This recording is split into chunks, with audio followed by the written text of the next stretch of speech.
Welcome to Hood Champion Boxing and Sports. In boxing, you find a way to win or you find a way to lose. Hey, look, this is not going to be a long video. My question is why?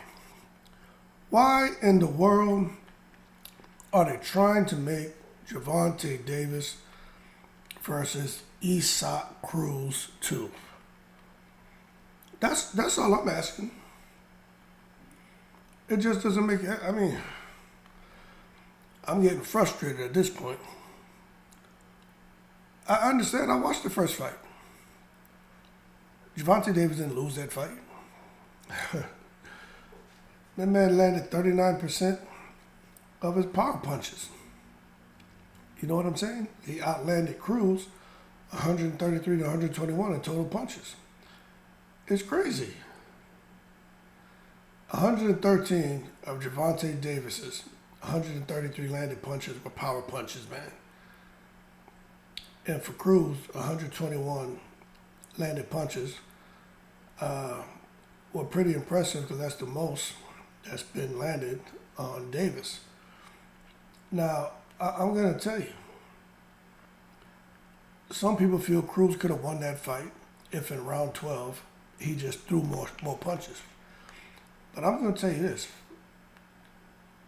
If Gervonta Davis goes through with this rumored rematch that's supposed to take place early next year, if he goes through with that fight with Cruz and has two healthy arms, two healthy hands, I just don't see that fight ending well for Cruz. Because Gervonta Davis doesn't have to stand right there in front of you to hit you, you know. I think people are forgetting. I'm going to pull something up while we're talking. You know, it's something that I noticed with Gervonta Davis, with Terrence Crawford as well, is there's just something about these guys when they get in the ring that I thought was pretty amazing. So when you look at Gervonta Davis, right, we already know he's knocking people out. But he's standing at 5'5", but that reach is 67.5. So for his height, he seems to have very long arms, right? But let's see what happens when I put in Cruz, because I want to just do a comparison. So 5'5", 67.5 inch. Let's see what Cruz is. Pull him up. Let's see what his reach. Where is he? Here it is, right here. Uh-oh, wrong one. Let's see what his reach is like. Okay, so there's a 4 or 5 inch reach difference between Cruz and Gervonta Davis. So I think that's going to definitely show up in the fight with Gervonta just basically, you know, outboxing him and, catching him when he comes in. Now, don't get me wrong. Cruz, man, no, he's a monster. He's a monster too. And when you actually take a look at him, him going to doing split decisions and stuff like that, you probably can't see that. But that's just not, see, you got a split decision here. That's not where you want to be against Gervonta Davis. You don't want to be out here in fights getting split decisions, and your KO wins. At least let it be against a reputable opponent. But that being said, for me, I honestly don't see why in the world they've been making this fight. Now, Calvin Ford said in an interview that he just, for Gervonta Davis and his team, they want to prove to the world that that fight was a fluke and Gervonta wasn't 100%. And they still beat him basically with one hand. So they want to show him with Gervonta Davis with two hands that he'll be able to stop Cruz. Now, I'm not taking anything away from Cruz. He's a monster, and he went the distance with Giovanni Cabrera and won a split decision. But Giovanni Cabrera was outboxing Pitbull Cruz. He was giving him the business. But that being said, I just don't see Pitbull Cruz beating Gervonta Davis.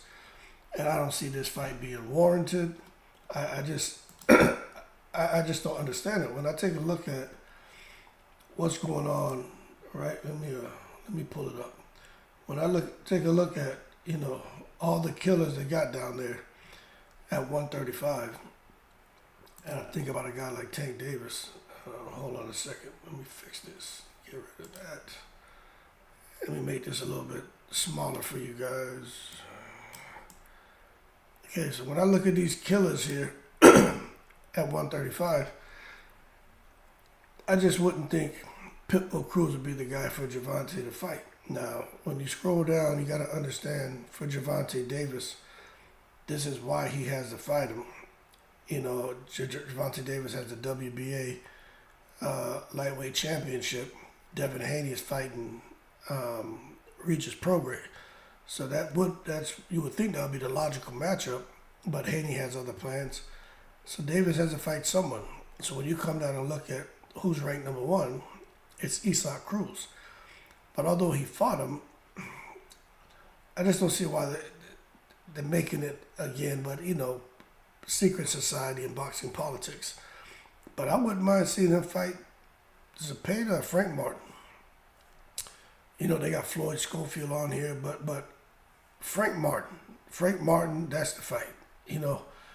But damn it, Frank Martin may have stepped on his own toes. It's just all crazy with this boxing politics and these fighters who had opportunities to make the big name fights we wanted, but all this crap over money and purse split.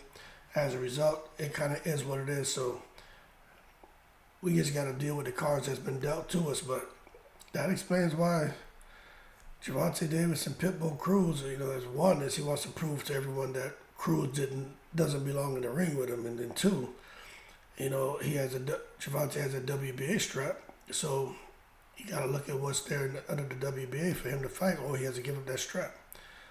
So it is what it is. With that being said, in my opinion, I think we answered the why.